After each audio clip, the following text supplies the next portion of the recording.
But one wild story out of Oregon, it was a smaller bank where we go in with the sheriffs on Friday night at 6 p.m.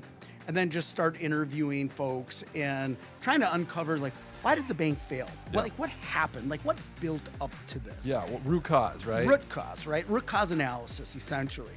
And the bank president, when we showed up, he jumped out of the second story window.